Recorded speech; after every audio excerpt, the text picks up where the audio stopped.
ক'ত গৈছিলা?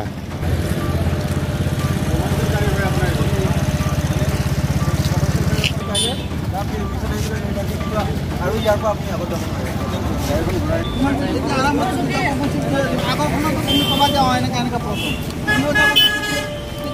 যাব তোমাৰ গাড়ীখন অহা যোৱা কৰা দেখা পাই বুলি আৰু এটা আহিবহি আমোটা গৈ আহিলে নহয় সেইটো কাৰণে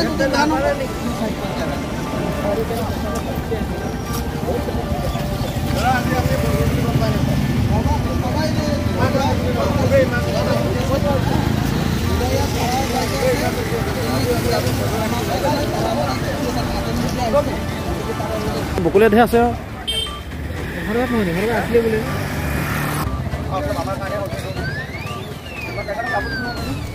মেডিকেল ভিতৰত গৈছে অকণমান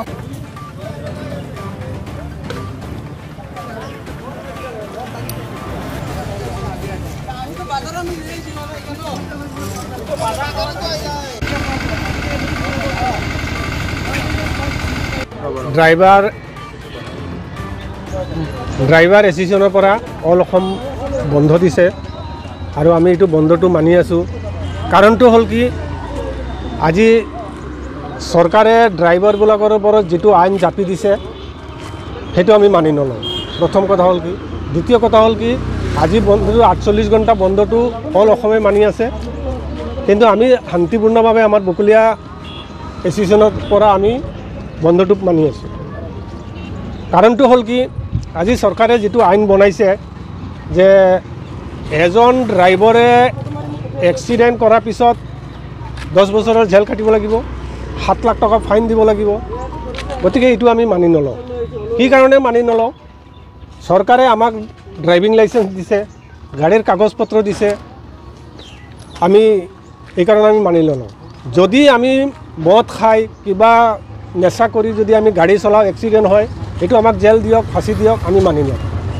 কিন্তু আমি মদো খোৱা নাই, ভাঙো খোৱা নাই, ইন কেছ আমাৰ এক্সিডেণ্ট হৈ গৈছে সেইটো আমি মানি নলওঁ। সেইকাৰণে আমাৰ 7 লাখ টকা থাকিলে আমিতো গাড়ী নচলাই আমি বেলেগ বেপাৰ কৰিব পাৰিলোঁ হয়, ৱাইন শ্বপ এটা খুলি দিব পাৰিলোঁ হয়, কিন্তু আমি এইটো মানি নলওঁ। আৰু আমি চৰকাৰৰ ওচৰতো অনুৰোধ কৰিম যে এইটো আইনটো উঠাই ল'ব লাগে। আজি আপোনাৰ মানে চৰকাৰে যোনটো আইন ওলাইছে সেইটো আইন মতে আমি মানি লোৱা নাই। এইটো আইনটো চেঞ্জ কৰিব লাগে, এইটো মতে নহ'ব।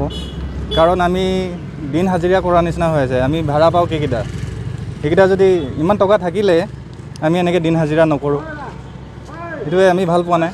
চৰকাৰে আমি অনুৰোধ কৰিছোঁ এইটো আইনখন সলাই দিয়ক।